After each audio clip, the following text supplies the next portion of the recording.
రే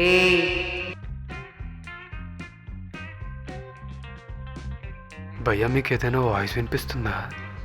లేదు భయ్యా, వినిపించలేదు.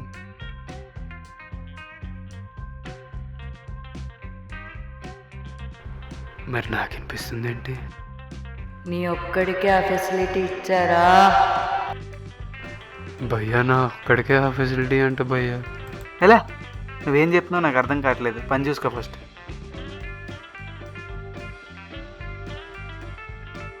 రే పని చూసుకోరా.